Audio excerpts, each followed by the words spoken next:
Hi friends, ఈరోజు topic వచ్చేసి RBI గురించి ఒక 3 మినిట్స్లో ఇంపార్టెంట్ చూసుకుందాము. ఎగ్జామ్లో అడిగే టైప్లా ఓకేనా. ఎస్ఎస్సి, జీడీ, రైల్వే, టీఎస్పీఎస్సీ, యూపీఎస్సీ అన్ని ఎగ్జామ్లు అడగచ్చు. మోస్ట్ ఇంపార్టెంట్ ఎలాంటి క్వశ్చన్లు అడుగుతారో వాటి గురించి తెలుసుకుందాం. ఆర్బీఐ అంటే రిజర్వ్ బ్యాంక్ ఆఫ్ ఇండియా. ఇది బ్యాంకర్స్కే బ్యాంకు కదా మన ఇండియాలో. దాన్ని ఎప్పుడు ఎస్టాబ్లిష్ అయింది, సో దాని గురించి ఇన్ఫర్మేషన్ తెలుసుకుందాం. రిజర్వ్ బ్యాంక్ ఆఫ్ ఇండియా ఇది వచ్చేసి 1 ఏప్రిల్ 1935లో ఎస్టాబ్లిష్ అయింది. అంటే మనకి ఇండిపెండెన్స్ రాకముందుకే ఆర్బీఐ అనేది ఫామ్ అయింది ఓకేనా. దీన్ని ఇల్టన్ యంగ్ కమిషన్ ద్వారా రికమెండేషన్ ద్వారా ఆర్బీఐ అనేది ఫామ్ అయింది. గుర్తుపెట్టుకొని క్వశ్చన్ అడగచ్చు, ఎవరి రికమెండేషన్ వల్ల ఆర్బీఐ ఫామ్ అయిందంటే ఓకేనా. రికమెండేషన్ వచ్చేసి హిల్టన్ యంగ్ కమిషన్ ద్వారా ఆర్బీఐ అనేది ఫామ్ అయింది. క్వశ్చన్ అడిగితే హిల్టన్ యంగ్ గుర్తుపెట్టుకోండి ఓకేనా. ఇది మనకు ఆఫ్టర్ ఇండిపెండెన్స్ తర్వాత 1947లో వచ్చింది కదా ఇండిపెండెన్స్. సో ఆర్బీఐ అనేది నేషనలైజ్డ్ January 1, 1949 నేషనలైజ్ అయింది ఆర్బీఐ ఓకేనా. దీని హెడ్ క్వార్టర్ వచ్చేసి ముంబైలో ఉంటుంది గుర్తుపెట్టుకోండి. మహారాష్ట్ర రాష్ట్రం ముంబై ఓకేనా. దీని ఆర్బీఐ సింబల్ వచ్చేసి పామ్ ట్రీ అండ్ టైగర్ ఉంటుంది గుర్తుపెట్టుకోండి. ఇట్లా ట్రీ వచ్చేసి దాని కింద టైగర్ ఉంటుంది ఓకేనా. ఇది ఆర్బీఐ అనేది అండర్ ఫినాన్స్ మినిస్ట్రీ కింద పనిచేస్తుంది. ఆర్బీఐ క్వశ్చన్ అడగచ్చు, ఏ మినిస్ట్రీ ద్వారా ఆర్బీఐ అనేది వర్క్ చేస్తుంది అంటే ఫినాన్స్ ఓకేనా. మన సెంట్రల్ ఫినాన్స్ మినిస్ట్రీ ఎవరో కూడా కామెంట్ సెక్షన్లో కామెంట్ చేయండి ఓకేనా. వీడియో మాత్రం ఎండ్ వరకు చూడండి, చాలా యూజ్ అవుతుంది. ఆర్బీఐ యొక్క ఫంక్షన్స్ చూద్దాం, విధులు చూద్దాము. చెప్తుంటే మీరు నోట్స్ రాసుకోండి, మీకు రీజన్ లాగా ఉంటుంది. ఫంక్షన్స్ చూద్దాం, విధులు.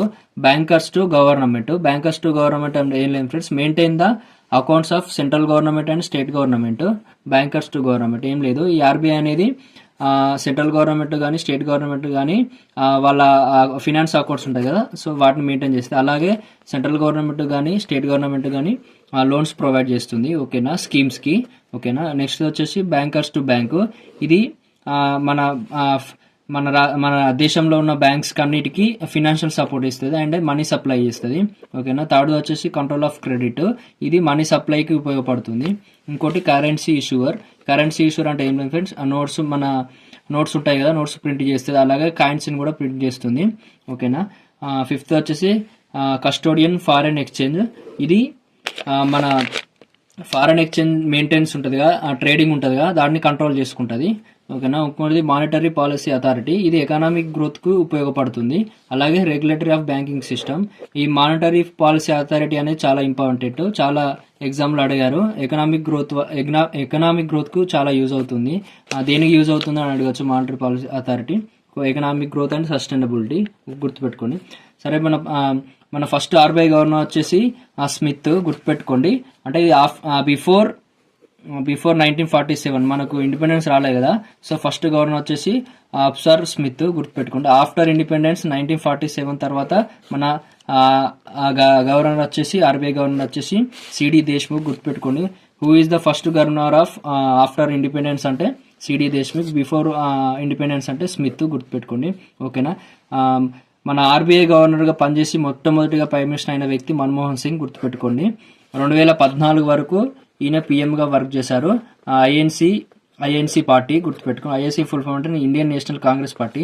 మన్మోహన్ సింగ్ గుర్తుపెట్టుకోండి. ఈయన ఫినాన్స్ గవర్నర్ అయ్యాక ప్రైమ్ మినిస్టర్ అయ్యారు గుర్తుపెట్టి, మొట్టమొదటి వ్యక్తి. అలాగే మన ప్రజెంట్ గవర్నర్ వచ్చేసి సంజయ్ మల్హోత్రా. ఈయన వచ్చేసి 26వ గవర్నర్ ఆఫ్ ఆర్బీఐ. 25 కూడా గుర్తుపెట్టుకోండి, శక్తికాంత్ దాస్ ఓకేనా. అలాగే ఆర్బీఐకి సంబంధించిన కొన్ని ఆర్టికల్స్ చూద్దాము ఓకేనా. ఆర్టికల్ 112 వచ్చేసి యాన్యువల్ ఫినాన్షియల్ స్టేట్మెంట్స్కి ఉపయోగపడుతుంది ఓకేనా. Article 280 finance commission. ఇది ఆర్బీఐకి కొంచెం ఆర్టికల్స్ రిలేటెడ్గా ఉంటాయి, సో అడిగే ఛాన్స్ ఉంది. ఆర్బీఐకి రిలేటెడ్గా ఉన్న ఆర్టికల్స్ ఏంటంటే 112 అండ్ 280 ఓకేనా. ఎగ్జామ్స్లో మాత్రం ఇంత డీప్గా ఏం అడగారు ఎస్ఎస్సి, జీరో, రైల్వేలో కానీ. Just 26th governor, 25th governor, first governor ఎప్పుడు ఎస్టాబ్లిష్ అయింది అండ్ ఏ ఇయర్ నేషనలైజ్ అయింది, డేట్తో సహా కూడా గుర్తుపెట్టుకోవాలి ఓకేనా. ఇవన్నీ మోస్ట్ ఇంపార్టెంట్. ఈ వీడియో మాత్రం మీకు ఇన్ఫర్మేటివ్గా అనిపిస్తే లైక్ చేయండి, షేర్ చేయండి, సబ్స్క్రైబ్ చేయండి. Thank you for watching.